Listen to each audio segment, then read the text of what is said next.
En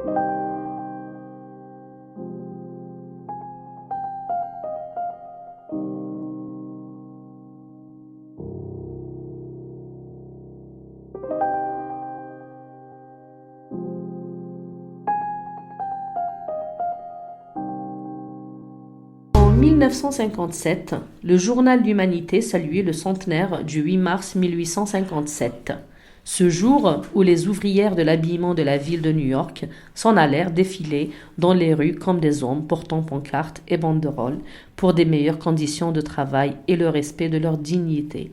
La Journée internationale des femmes a été mise en place par les Nations unies en 1977.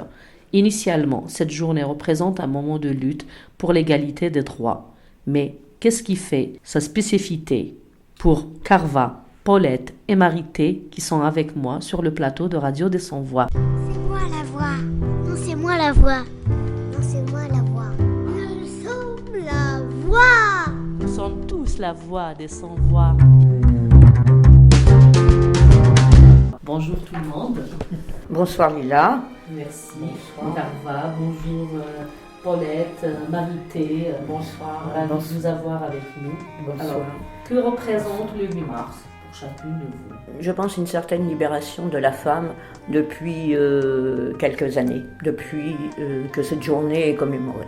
Oui, une journée importante pour prendre conscience, faire le point des progrès accomplis en France par exemple, mais aussi ce qu'il en est dans le monde, donc une occasion de réflexion. Moi oui aussi, faire le point sur ce qui se passe dans le monde, parce que moi j'ai l'impression que dans le monde il y a un retour en arrière quand même. En France ça va, mais ailleurs c'est pas terrible. D'accord. Donc vous n'avez pas encore répondu. Que Non. représente pour vous la journée du 8 mars? Pour moi, c'est vraiment très bien qu'il y ait une journée où on peut réfléchir de nouveau sur ce problème et prendre conscience un peu de ce qui se passe de par le monde, parce que la page n'est pas tournée. Ces journées comme celle de la femme sont l'occasion de manifestations ainsi que de bilans, notamment en chiffres, sur la situation du moment. Des associations de militantes en profitent également pour célébrer les récents acquis comme pour faire entendre les revendications qui restent à l'ordre du jour. Avez-vous déjà participé à ce genre de manifestation auparavant, mesdames? Je dois dire malheureusement que non. Moi non plus. Carva. Oui, j'ai eu l'occasion à quelques reprises dans les années 70 de participer à ces manifestations, je dirais entre autres pour les manifestations qui ont eu lieu à l'époque pour l'avortement avec Gisèle Halimi. D'accord. Et pourquoi un tel choix, Carva? Le choix était tout simple, c'est la liberté de la femme de pouvoir faire ce qu'elle veut de son corps. Le 8 mars est l'occasion de rappeler la place des femmes dans le tissu associatif. Selon une enquête de l'INSEE réalisée en 2010, 40% des femmes sont adhérentes d'au moins une association en France, un taux inférieur à celui des hommes qui sont 50%. Elles se tournent plus souvent vers d'associations à but social. Selon toujours la même étude, 28% des femmes sont bénévoles dans une association ou un autre type d'organisme, alors que les hommes sont 35%. Vous êtes d'accord pour dire qu'il y a moins de femmes que d'hommes dans la vie associative ou pas, mesdames? Non, moi je suis très très surprise de ces statistiques, si vous voulez, parce que je côtoie quand même assez fréquemment le milieu associatif et j'ai toujours partout vu plus de femmes militer en tant que bénévoles que d'hommes. Donc je suis très très surprise et je conteste un petit peu cette... Oui, mais même je pense pas que Même avant, vous voulez dire, Carva? Oui, je veux dire que même avant, il y a toujours eu beaucoup plus de femmes que d'hommes et je ne pense pas que ça ait beaucoup changé ces quelques dernières années. Le bénévolat s'est développé, mais s'est développé également beaucoup à travers les femmes. Moi je suis d'accord avec Carva. Je suis très étonnée de cette étude et de ces statistiques. Moi qui fais partie de plusieurs associations, Par exemple? Moi, je suis bénévole au Resto du Cœur et bon, Il y a plus de Ah, oui, il y a plus de femmes que d'hommes, hein. À la base, en tout cas, c'est comme dans les entreprises, quand on monte, tout ce qui est responsabilité, c'est vrai qu'on a des fois plus d'hommes. Plus d'hommes que de femmes, mais à la base, les gens qui sont en contact avec la réalité des choses, sur le terrain, c'est les femmes. Hein. Moi, je suis à la Ligue des droits de l'homme depuis plus de 20 ans. Il y a plus de femmes que d'hommes. Et pour mener des actions bénévoles, comme par exemple des interventions dans les écoles, des actions comme ça, ce sont des femmes. Donc, l'étude, vous êtes encore... moi je suis très étonnée. Très étonnée. En fait, ça a été réalisé en 2010, on verra ce qu'ils diront en 2020. Dans des pays plus troublés, de nombreuses femmes voient leurs droits niés, notamment en Algérie, où durant les années 90, le pays avait sombré dans la violence, des milliers de personnes assassinées, des milliers ont disparu du fait des agents de l'État. Des femmes, qu'elles soient mères, épouses, sœurs, filles, belles-filles ou petites-filles, luttent aujourd'hui encore contre l'impunité et l'oubli. Chaque mercredi, ces femmes brandissent leurs pancartes lors du rassemblement hebdomadaire pour demander vérité et justice sur le sort réservé à leurs proches enlevés. Beaucoup d'entre vous se sont engagés auprès de ces femmes, justement. Qu'est-ce que vous pouvez nous dire? Je suis allée en Algérie, je suis membre de l'association SOS Disparu. Et je suis allée en Algérie avec la présidente de l'association et j'ai été très frappée du fait que le rassemblement pour crier, revendiquer la vérité sur ces disparitions sont essentiellement des femmes. Oui, ça c'est... Il y a quelques quand même, il y a quelques hommes, oui. Mais alors là, largement, une majorité de femmes. Vous avez déjà participé Ah oui, là j'ai participé, quand j'étais là, j'ai participé, oui. Et il y a eu répression ou pas lors de vos différentes participations? Alors, j'ai assisté à la présidente, Nassera Dutour, avait organisé, qu'est-ce qu'on dirait, un colloque en Algérie. Elle avait demandé l'autorisation, mais elle n'avait pas eu de réponse. D'accord. Donc, elle avait décidé qu'on commence à s'installer pour la conférence. Et là, il y a eu débarquement c'est des militaires. Hein. Des policiers. C'était en quelle année? C'était des policiers. En quelle année c'était, Nassera? Le séminaire interdit. Le séminaire interdit, oui. En 2007. Ce qui m'a frappé, c'était le fait qu'on a dû évacuer la salle. D'ailleurs, ils ont coupé l'électricité. Voilà. Enfin bon. Vous étiez avec des bougies. Mais la présidente a tout de suite réagi et a dit voilà, manifestation devant l'hôtel où devait avoir lieu la conférence.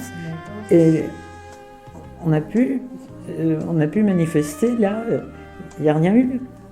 Et ensuite, on est allé... non, mais d'abord, on s'est battu avec les flics pour ne pas quitter la salle. Ah oui, ma mère s'est couchée par terre. Si, ça c'est vrai, j'aurais dû le dire. Oh et d'ailleurs, même ce qui m'a tellement Vous avez la parole. Oui, ce qui m'a tellement frappé, c'est qu'effectivement la maman de la présidente s'était couchée en travers de la porte en disant ne sortez pas. Et puis il y a un militaire qui l'a fait relever et qui lui disait calme-toi ma mère, calme-toi.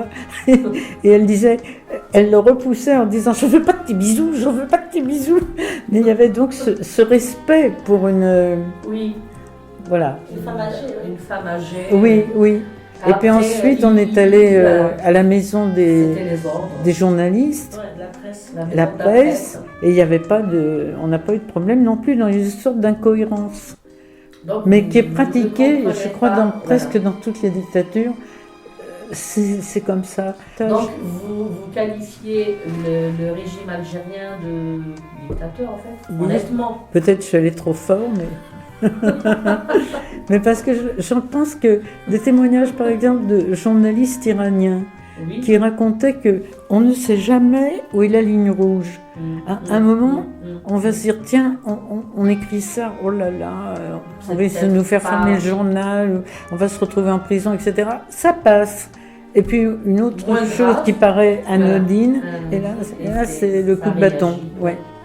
Et ça, c'est très déstabilisant. Mais vous, en tant que Française, en fait, Oui. comment vous voyez justement ce genre d'incident, ce genre de situation? Vous n'avez pas l'habitude de voir ça chez vous en France, par exemple?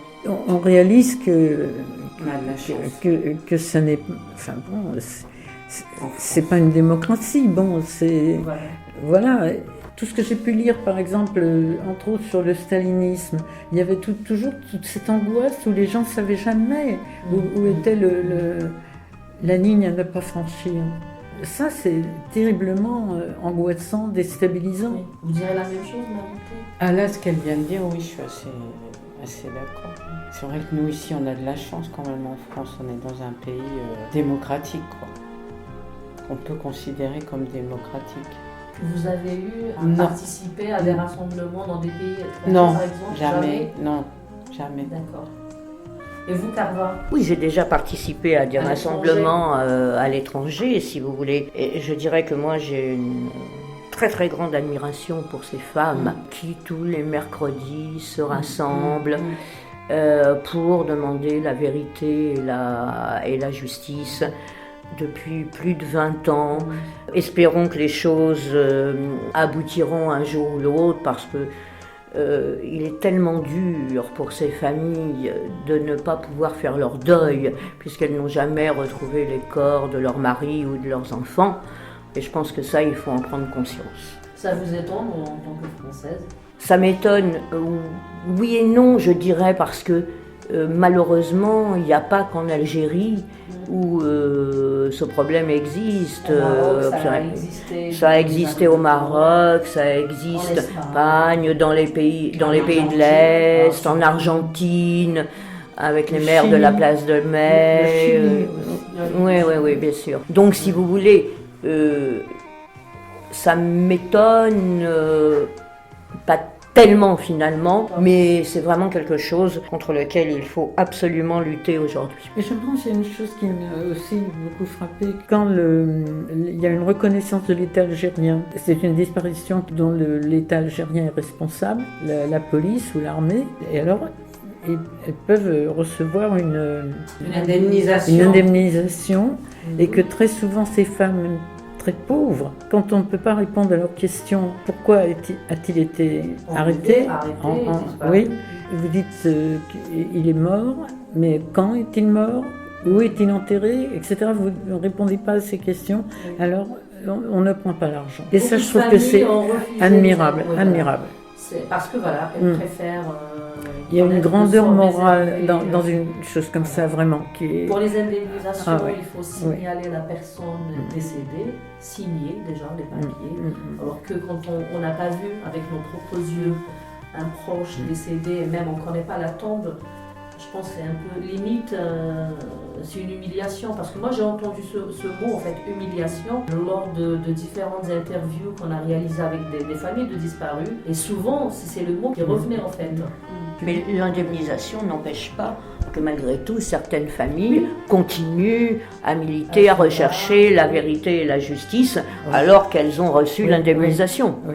Qui n'est pas à la hauteur du préjudice subi, hein. Il faut vraiment le préciser. Il y a des familles, c'est vrai, qui préfèrent tourner la page parce que voilà, elles sont fatiguées, elles n'ont plus d'espoir de retrouver leurs proches, contrairement à d'autres qui luttent toujours en fait, qui ne baissent pas les bras. Et il y a la relève en plus. Vous avez déjà entendu parler des enfants, des petits-enfants voilà, même. Des petits-enfants même, voilà. Ça, je ne savais pas. Même voilà, des frères, des sœurs de disparus, des petits-enfants de disparus, il y a la relève en fait. Ils ne veulent pas lâcher jusqu'à ce que toute la lumière soit faite. C'est formidable. Puisqu'on parle de la journée de la femme, beaucoup le disent, c'est grâce à ces femmes-là, les mères de disparus, les sœurs, les filles, que ce combat continue. C'est vraiment grâce à ces femmes qu'on voit chaque mercredi lors du rassemblement. Elles sont toujours là, mais c'est vraiment admirable. Les femmes les folles, en Argentine, combien de temps. Et moi j'avais rencontré une femme comme ça, il y a des années de ça. C'était pendant la dictature encore. Et par des amis, par des relations, j'avais été invitée à une fête d'Argentins qui étaient là Et puis, bon, c'était une fête très gaie et tout ça. Puis, les gens dansaient. Et une femme qui était plus de mon âge, qui vient vers moi et qui me dit moi, je suis une des folles de la place de Mai.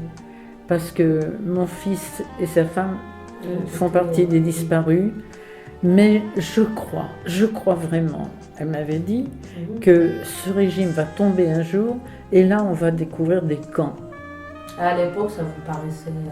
Et quand le régime est tombé, ça me passe des frissons parce que j'ai évidemment demandé de ces nouvelles et il n'y avait pas de camp et c'était le désespoir et elle est morte, cette femme-là. D'ailleurs, combien de femmes sont décédées sans connaître aujourd'hui la vérité sur le sort de leurs proches. Et ça, c'est un vrai problème qu'il faut souligner au moment où on commémore la journée de la femme. On a parlé tout à l'heure, Carva, de l'IVG, c'est ça? L'interruption volontaire de grossesse. Voilà, je ne sais pas, c'est quoi en fait le problème qu'on doit exposer, un sujet d'actualité lié aux femmes, qu'on ne médiatise pas assez? Moi, je pense qu'il y a l'excision. L'excision, oui, voilà, je pense que c'est un problème qui est important, qui touche beaucoup de pays, les femmes, mais qui touche beaucoup de pays d'Afrique. Et je pense qu'il faut réellement en parler, se mobiliser de façon à ce que cela ne puisse plus se passer dans aucun pays. Moi, je suis tout à fait d'accord. Je suis un peu gênée de l'exprimer, mais je pense que la religion, les différentes religions ont une responsabilité dans l'oppression de la femme. Quand j'étais vraiment très très jeune, je me souviens que je me disais, oui, alors avec cette idée de la Vierge Marie et qui reste vierge, et je pense que dans la religion chrétienne, ça a eu un poids, à mon avis, très très fort. Et j'ai toujours pensé, c'était quelque chose qui me révoltait comme adolescente, de me dire, quand on parle des hommes, on va parler de leurs qualités morales, s'ils ont des qualités morales, et les femmes, on va dire, ah, c'est une jeune fille bien. Mon père me rabattait les oreilles de la jeune fille bien, qui ne fait pas ci, qui ne fait pas ça, la jeune fille bien. Et ça voulait dire quoi, la jeune fille bien? On ne sait toujours pas c'est qui cette jeune fille bien. En fait. Oui, une idiote, mais qui est vierge et qui arrive vierge au mariage. C'est épouvantable. Et je pense que dans la chrétienté, ça a évolué quand même. Oui. Mais je pense qu'actuellement, en France, il y a quand même un poids d'un islam radicalisé qui fait qu'il y a des femmes qui sont discriminées. Oui. Par exemple, il y a eu dans la chrétienté aussi l'idée que la femme représentait le diable et était dangereuse. Je me souviens être allée en Grèce, dans un petit village, et dans ce petit village, les pêcheurs ne prenaient pas les femmes à bord de leur bateau parce qu'on ne sait jamais si elles ont leurs règles, et si elles ont leurs règles, elles font couler le bateau. C'est embêtant. Et je dis ça pour dire que ça n'est peut-être pas une chose spécifique à la religion musulmane, mais actuellement, c'est ce qui se manifeste de façon la plus visible. Des hommes qui ne veulent pas travailler en équipe avec des femmes, des choses comme ça. Il y a incontestablement un refus et un retour en arrière, je dirais. Moi, je pense qu'il y a un retour en arrière par rapport aux années 70-80. Parce qu'il y a non. Parce qu'il y a une radicalité. Peut-être une forme de retour en arrière. Regarde la montée de tous ces mouvements anti-IVG et tout ça. Oui, enfin, ça, ils existent depuis des années. Ça existe, mais je trouve que je pense qu'on en parle plus, peut-être. C'est pas parce que c'est plus médiatisé qu'avant. C'est pour ça qu'on a l'impression que... Puis je pense que quand il y a eu, par exemple, ça existait des conceptions qui avaient semblé disparaître. Moi, je les appelle des dinosaures. Ça existe encore, il y en a. On est en 2017, il y en a. Ben oui, il y en a encore, L'excision en Afrique, parce que ça, je pense que c'est un gros problème qui existe toujours. Et la journée de la femme doit, entre autres, nous faire penser à ça, nous permettre d'aider ces femmes, justement, à pouvoir se libérer de tout cela. Alors moi, je veux dire quelque chose à ce propos. J'avais vu une émission, il y a longtemps, peut-être plus de 20 ans, sur le problème de l'excision. Et sur le plateau, il y avait des femmes qui représentaient une association contre l'excision, et puis des femmes qui respectaient la tradition. Et puis il y avait une ethnologue et un médecin aussi qui était, lui, opposé à l'excision en montrant les séquelles de l'excision pour les femmes. Et l'ethnologue a ouvert le bal en disant, oui, qu'il y avait quelque chose, qu'elle avait assisté à une cérémonie d'excision tellement émouvante. C'était si beau, c'était vraiment, ah oui, elle était bouleversée, c'était tellement beau. Et les femmes de l'association se sont mises à hurler, j'ai jamais oublié, se sont mises à hurler, est-ce que vous croyez que la chair noire souffre moins que la chair blanche? Et l'ethnologue, et ce que je sais, c'est qu'il y a des gouvernements, par exemple, je crois le Sénégal, où c'est dans la loi, l'excision est interdite, mais la tradition continue. Justement, moi je suis bénévole au Resto du Cœur, là, au Resto Bébé, où on reçoit, essentiellement c'est des femmes africaines sans papier, la majorité, je dirais 98% des femmes africaines sans papier, alors beaucoup d'ivoiriennes c'est sûr, mais sénégalaises, un peu de maliennes, enfin. Et bon, quand elles arrivent à parler, on se rend compte qu'en fait, elles sont quasiment toutes excisées. Et ces femmes, elles viennent en France pour de multiples raisons, etc. Il y en a, c'est parce qu'elles ont des petites filles elles ne veulent pas qu'elles subissent la même chose. Et alors qu'avant, elles arrivaient, quand elles avaient des gamines, en allant à la CAFDA, finalement avoir des papiers. Maintenant, ça ne fonctionne plus parce qu'il y a un grand nombre de pays qui ont voté des lois pour interdire l'excision. Et l'argument des autorités françaises, c'est de dire « Ah, mais il y a une loi dans votre pays pour interdire ça, donc voilà. » Alors que, bon, la tradition fait que, voilà, ça continue, quoi. C'est la coutume. Donc, parce qu'il y a une loi dans leur pays d'origine qui interdit l'excision, et donc elles n'ont plus à venir en France voilà. Mais c'est incroyable que elles sont dans une mouise pas possible, quoi. Et c'est ça, je trouve, qui est pire que tout. Quand il y a un progrès qui amène à une loi et que malheureusement cette loi n'est pas appliquée. C'est vrai. C'est vraiment les mariages forcés des mineurs aussi. Parce que il y en a aussi. Moi, j'ai vu une qui a fui son pays parce que pareil, on voulait la marier avec un vieux qui avait l'âge de son grand-père, quoi. Donc, elle s'est enfuie. Est-ce que vous avez vu le film qui s'appelait Oussama, le film afghan, qui raconte c'est sous le régime des talibans, les femmes n'avaient pas le droit de sortir sans être accompagnées par un homme de la famille. Et dans un pays où il y avait beaucoup de femmes seules, parce qu'une guerre qui durait déjà depuis si longtemps, de ces femmes qui se retrouvaient sans ressources. Et dans cette fiction, c'est une femme qui a la charge de sa mère et de sa petite fille, et la seule solution qu'elle trouve, c'est de faire couper les cheveux de la petite, de la placer à la boulangerie du quartier pour qu'elle puisse travailler. Et puis bon, évidemment, ils vont découvrir que c'est une fille et pas un garçon. Généreusement, elle est mariée à un vieux.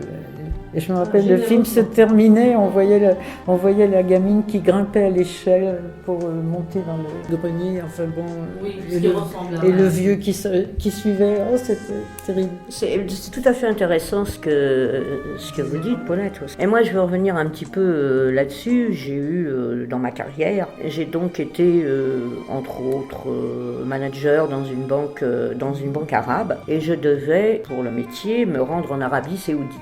Eh bien, je n'ai jamais pu parce que je n'étais pas mariée et que mon père était décédé. Et on ne m'a jamais accordé de visa pour rentrer en Arabie Saoudite.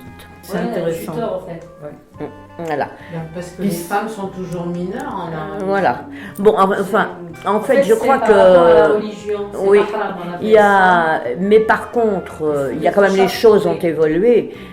Puisque aujourd'hui, je crois que je ne sais plus dans quelle ville d'Arabie Saoudite, je ne sais plus si c'est Jeddah ou Riyad, où c'est une femme qui vient d'être nommée maire. Oui, Wow. il n'y a pas longtemps. Oui, il y a quelques jours. Oh, oui. Voilà. Donc, si vous voulez, je pense que malgré tout, il faut qu'on garde de l'espoir. La preuve, c'est que les choses évoluent au fur et à mesure des années et elles continueront à évoluer. J'espère qu'elles iront dans le bon sens pour les femmes. Merci à vous et puis j'espère qu'on se reverra. Hein. Ce fut un plaisir, vraiment un plaisir. Le débat était riche. Merci à vous et vive les femmes. Ouais. Merci pour nous avoir donné l'occasion de nous exprimer sur un sujet qui est brûlant quand même, qui reste un sujet brûlant. Merci Paulette. Merci Leïla pour votre accueil et oui de nous avoir permis de dire, de nous exprimer.